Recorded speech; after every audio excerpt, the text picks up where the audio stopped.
Hello guys, welcome back to Custom Gamer. My name is Daz, and today we're going to be looking at a Quake single player map called Ambush Keen Pilgrims by a mapper called Pingu. Now, this map's getting on a bit. It was released in July 2000, so 12 years, long time. And I think it's stood the test of time really well.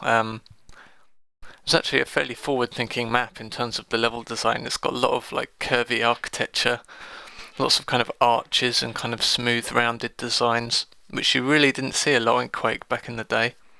Usually because the brush cost associated with making all these curves, compilers at the time had real trouble with this kind of stuff. So it was very rare that we actually see stuff like this. So it's a real testament to the mapper's skill. So let's go in and have a look. Playing on hard here for this demo, and it certainly was a fair challenge in places. Now I'm looking at the readme right now, and there's some quite funny things here just for a trip down memory lane. So this map was compiled on a Pentium 400 with 384 megabytes of RAM. Just thought it was hilarious, and it's got the recommended resolution to play this map is 640 by 400. That's quite fun. There's actually some interesting statistics in here as well, like the vis time for this level was only 5 minutes and 4 seconds, which I find amazing considering the amount of brush detail in it. Although to be fair, most of the areas are fairly small and separate from each other, so I suppose Vis had a fairly easy time there. Look at this infight, it's fantastic. This is actually something I miss a lot from like modern first-person shooter games. Is the idea of monster infighting that the player has control over. So if the player has the skill to kind of affect the enemy AI into attacking each other, then I almost feel like it should be a bigger part of first-person shooter game design. I suppose it's with the current kind of trend of modern military shooters, it doesn't really make much sense if a bunch of soldiers suddenly start fighting each other. I should say a bunch of soldiers on the same team suddenly start shooting each other just because one of them threw an errant grenade or something. Yeah, I think in games like Quake and kind of other kind of quasi-fantasy style games like this, I really think it's kind of lost art, the idea of using monster AI against each other like this. I really miss it. But hey, we can just be misty-eyed and nostalgic about it, I suppose. I can't really think of any modern shooters that have done it. Feel free to correct me if I'm wrong. So yeah, this map uses the Egyptian texture set, which I believe was introduced in Mission Pack 2, Dissolution of Eternity. Again, I'm not totally sure about that, but I believe that's where it came from. Just dealing with some helmets here, and there's a couple of derp moments in this playthrough. Like for instance, I missed the super nail gun. That's in the next area. I just kind of walked by it about 3 times.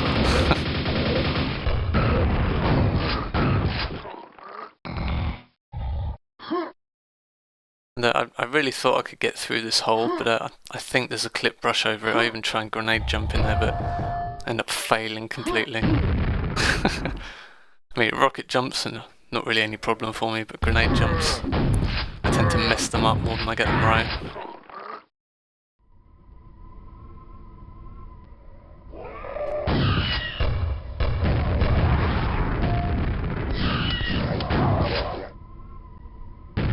I really like the use of wars in this map. They're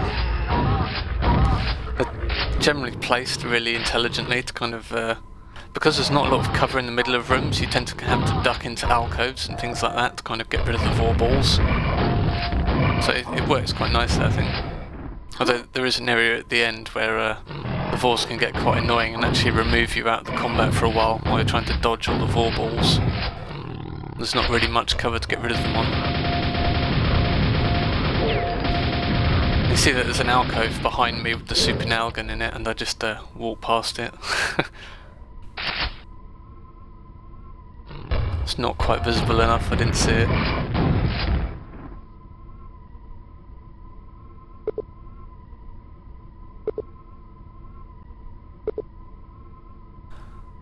Yes, that's the first secret. I only end up finding one of them in this map. I have no idea where the second one is. That's actually one of the things I didn't like too much about this level, is the fact that when you find a secret, it spawns in a bunch of enemies for you to fight. It just felt like, you know, you've done really well, you found this secret, and then almost like the map's punishing you for finding that secret by spawning in a bunch of enemies. That's just kind of my personal preference on the secrets, I guess. I mean, I guess it kind of works here because you're grabbing a quad damage and you want something to kill with it.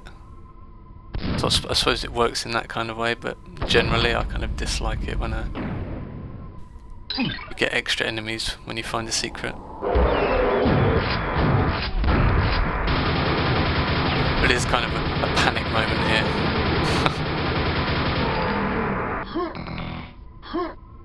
Handled.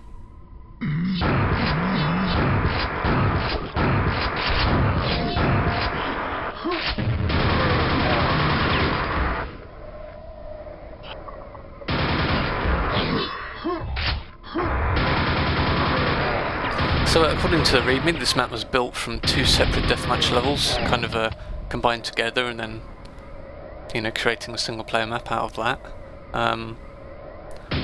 To be honest, I couldn't really tell the 2 maps apart, so they've done a really good job of kind of combining them together. Mind you, I never actually played the 2 deathmatch maps in question. Now, that wall underwater there is pretty weird. I mean, it's actually a teleporter, but it's got a brick texture on it, so I'm not quite sure what's going on there. It could just be a texture area with, again, this map's 12 years old, so it could be that the new engine is loading something incorrectly. I don't know, it's just a guess.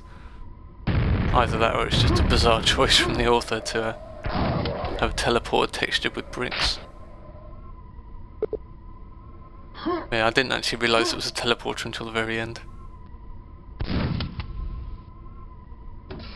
This whole area really I found a bit confusing. There's just way too many buttons, and when you press a button, it's just not clear what the button does. I mean, you get a message saying like a portal has opened, but I was just thinking like, what portal? I don't see any portals. I was like checking all around here, checking the sky and everything, and I finally noticed down here that the bars had receded there. But I wouldn't really call that a portal, it's just like, it's a water pit.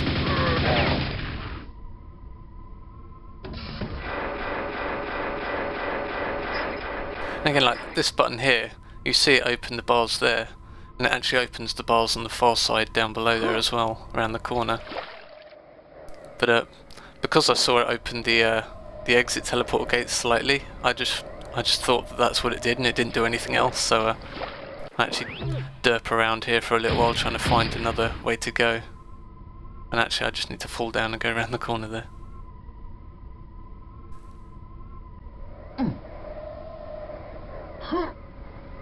Yeah, it's always nice in a level if you can communicate what your buttons are doing, because otherwise it just confuses the player like this.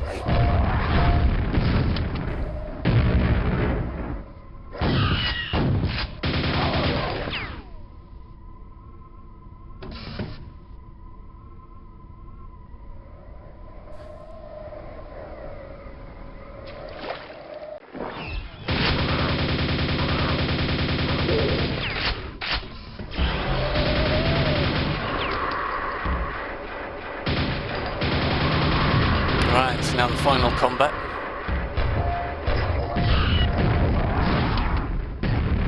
Ouch. To be honest, I didn't really like the setup of this final room, because you notice there's a lightning gun on that outcropping there that you can grab, but it's so far away from how you teleport up there that I grabbed it actually just as I was about to exit the level once everything was dead, so I didn't actually use any of the ammo for it. It's fairly hilarious considering I killed the final Shambler with my axe. But yeah, the design of this area also kind of forces a lot of kind of sniping mentality from the player. You know, this is where I finally realised that you can actually go through this room. It just doesn't make any sense at all to me why that is at the teleporter. So you notice here I have to jump down because I've got these vorballs after me, then I kind of derp a bit and get hit by them all. So if I go back up there, it's essentially instant death, so I'm kind of forced to sit down here and snipe them off one by one. Which, it's not very fun, but it's also the easiest way to kill them. I mean, if there's one lesson you really need to learn as a level designer, it's that players will always take the path of least resistance. Even if that path is obscenely boring. Like this, like killing Shamblers with a nail gun from down here, where you can only get like 3 or 4 on target at a time. It's just, it's so tedious to do, but if I go up there I'm just going to get shot down and die. So I just feel like I'm forced to sit down here and snipe them off, even though it's just dull as hell.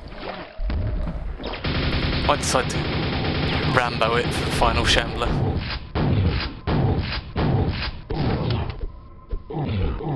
You'll notice the lightning gun is like directly behind me, I just don't pick it up.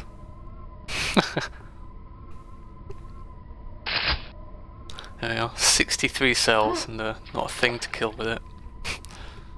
So there you go. Really fun map, I just didn't like the end area, and I really like Pingu's style with all the curves and everything, it's really nice, really stands the test of time. Alright guys, hope you enjoyed this, and I'll see you next time.